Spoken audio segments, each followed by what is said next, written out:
Welcome to TwoQuestions.tv. I'm Susan Baroncini-Mo. Joining me today is Gregg Brown, a best-selling author, inspiring speaker, and award-winning expert on leadership, resilience, and change. One of my favorite topics. Gregg has worked extensively in the US and Canada, spoken at hundreds of conferences, and has led sessions with Fortune 500 clients in a variety of sectors. Hi, Gregg. Welcome to the show. Hey, thank you so much. All right, you talk about change. So how can we become more efficient at handling change? Well, I think the thing is this, is that, all of us are going to have more that's asked of us next year. When I poll my audiences, I don't see one hand go up when I say, how many of you think less is going to be asked of you next year? No one. No one. And then, the corollary to that is how many people are getting older, and we all are aging, right? No, la, la, la. I know. So it's actually a good thing because the opposite of that isn't so good. Yeah. But the challenge that happens as we age is our energy shifts and changes, right? And our lives become more complex. When I was 20, like in my 20s, as probably you might remember, I don't think I slept at all in my 20s. At least I don't remember sleeping. Right. I don't remember it being important to sleep. Yeah. Whereas now in my early 50s, I'm like, oh, I can't wait to go to bed. And then, I'm actually looking forward to going to bed now. But now you can afford a really good bed. Exactly. And so the reality is the only way to handle all this rapid pace of change is to be more efficient. Yeah. And some of the ways to do that involve, and before I get into those, I guess the other piece I want to say is, people think they're really handle change well. Like everybody I talk to says they handle change well. And yet not one person handles change well when there's a negative impact on them. Right. And that's when we get stuck. That's when we slow down. So when it's your idea, of course it's a good idea to change and you respond very efficiently to that. Yeah. When it's someone else's idea, it's a completely different story, or when it's imposed upon you. Right. And just like your clients probably talk to you about, dealing with all those disruptions on a day-to-day basis is the challenge. Yeah. So to get efficient with it, it's really looking at how do we respond quickly? And there's a couple of things we can do. One of the pieces I think that's really important is, be very aware when we're getting stuck in the emotional aspect. Yes, there's always an emotional aspect of change. And yes, you're always going to have a negative reaction to bad changes that happen to you or that imposed upon you. However, sometimes we try to rush through those and think, let's put a positive spin on this. Yes. Let's do that. Hey, don't feel the bad. Don't feel the bad. Yeah. And, I love positive thinking as much as the next person. And yet, this is an executive coach. Sometimes you got to stick in the muck. Yeah. And if you don't stick in the muck, you're not going to get out of it. And you're just going to stay in that curve, mucky, mucky, muck. So to be efficient, you want to, acknowledge that you're in it and take action while you're in it. And I call it taking a positive approach. So positive approach doesn't mean roses and lollipops and sunshine and rainbows, because not all change is roses and lollipops. Right. Yet, a positive approach is taking action in that face of uncertainty. And sometimes we just need to take little steps. And this is an executive coach. People come in with these big, plans and ideas, which are great, and you want to have those. But the only way to get there is to take those little bitty steps on a day-to-day basis. And that's what you help people do. And, I always tell people, whittle those big changes down to those little steps to do that and take a positive approach about that. And that's probably, one of the ones that I would suggest. I think the other thing to do is when we get stuck during change, people think they don't know how to handle this. And one of the tools that I always remind people to do is to look at how they've handled change in the past. And most of those skills are transferable in terms of, if you came to me and said, Greg, I don't know how to work with this client, they're really difficult, blah, blah, blah. I can give you advice, and, which we all know advice is not coaching. But if right? And I think the thing is that, first thing I would say to you is, tell me about another difficult client you had and how you handled that. Right. Or people say, I really don't know how to implement this change over here. I'll say, well, tell me about that last new piece of software you had to learn, or that last business how did you manage that? because those skills are transferable cross profession, cross disciplines. Those are my top two things, I think. I feel like I want to see you speak. Oh, thank you. Oh, that's really kind. I get Thank a lot you of so much. speakers on this show. I want to see you speak. I'm assuming there are videos on YouTube I can watch. There are. So if you go to my website, www.greggbrown, GreggBrown.ca, not .com, .ca. Right. You'll get a country singer if you go to .ca, and they don't look like me or sound like me. If you go to .com, I should say. So GreggBrown.ca, there's tons of videos there. And you know, yeah, you'll see how I speak, but they also have important nuggets of information. I love that. Good. Which is important. Yeah, absolutely. Okay, well, the question, I get to ask you two questions. So, of course. So the world feels at times for a lot of people like it's moving a little too fast. So how can we adapt to a world that's moving too quickly with a lot of simultaneous change? How can we handle that? Slow it down? What do we do? So I don't think there's a way to slow it down. I think there's a lot of research coming out right now that's saying you need to unplug.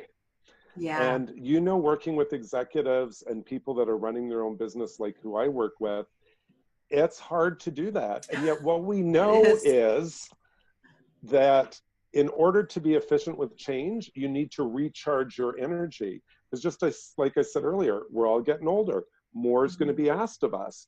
So our energy is changing, so we need to recharge, and to unplug from doing that's really important.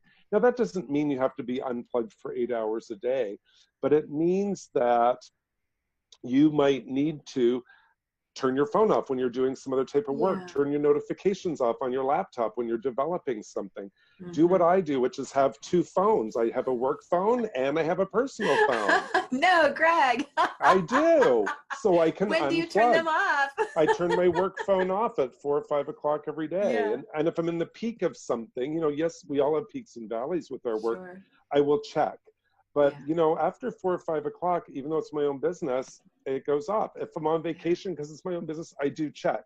Maybe once a day. But I don't get, I don't get. We're going to talk after this. We'll talk about that. Of course. But for me, that really works. Or I put it out of office and direct it to my admin, you know, and it's, I think that that's one of the ways to do it. I think the other piece about, you know, handling all those changes is people get overwhelmed with them and they think that I have to do everything that comes in. And I always tell people, you know, you really only have two options when it comes to change. One, you can be open, or two, you can be closed. When you're closed, it's really hard to engage and be efficient in the change. If you're open, it doesn't mean you have to do it 100%.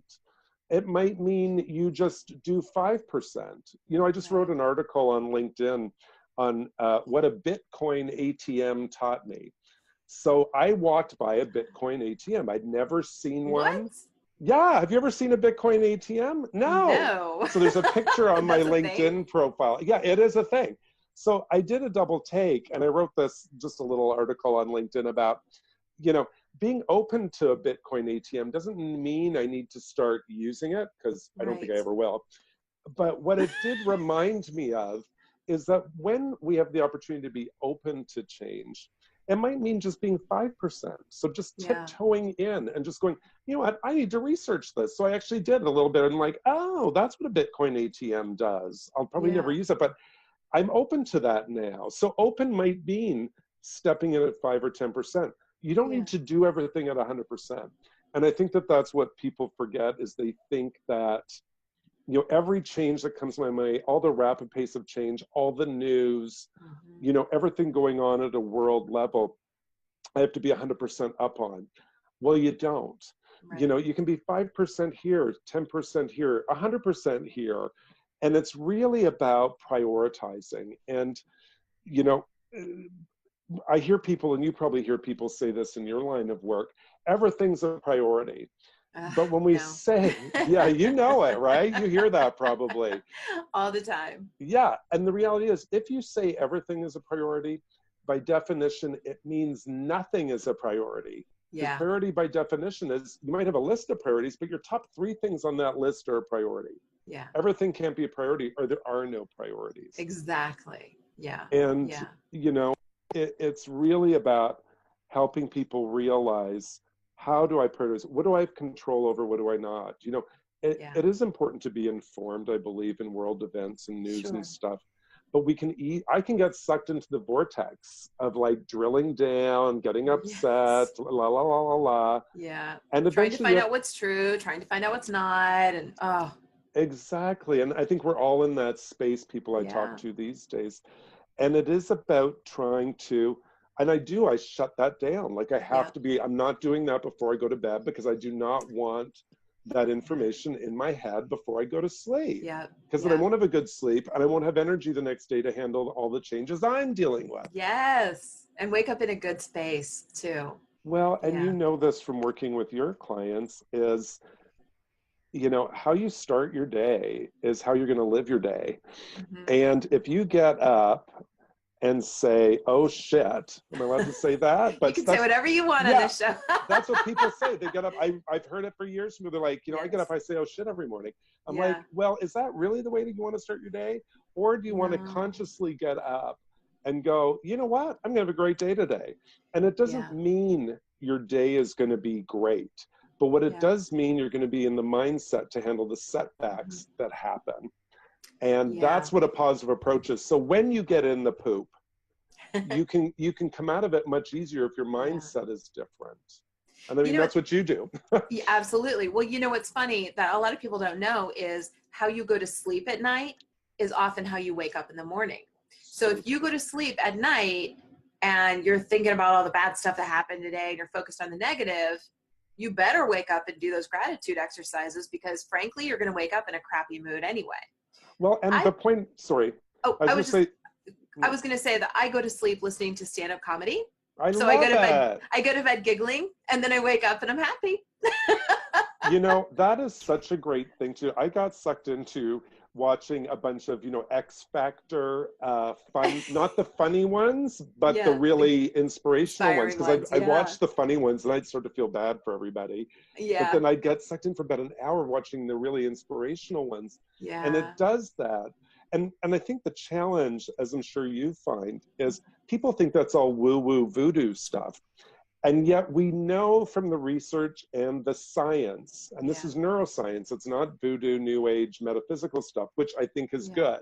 It is the fact that if you deepen the groove in your brain of thinking the right thoughts, when bad things happen, you are more equipped, because your energy and your neurons and your neural pathways are firing in an efficient way versus inefficient. And it's all about being efficient. Yep, neurons that fire together wire together. And that's good old Donald Hebb. Absolutely. Oh, Greg, why haven't you come on the show sooner? I love your show. This is really fun. Well, come back. I'd love to. You wrote books. Send me some books and I'll read them, and then we can talk about them. Sure. Would love to do that. Well, then we're going to make sure you come back on the show. Greg, we already heard your web address, but repeat it so people know where they can find you. Absolutely. It's Gregg Brown, GreggBrown.ca. And please reach out there. I'm also on LinkedIn, Twitter, Instagram, Facebook, business page, everywhere. And I'd love to connect with everybody. Perfect. We're going to have all of those links, all of them, in our show notes for today. So thank you so much for being on the show, and I look forward to having you back. Thank you so much. It was an awesome experience. All right. That's it for today, everyone. Thanks for watching. We'll see you next time.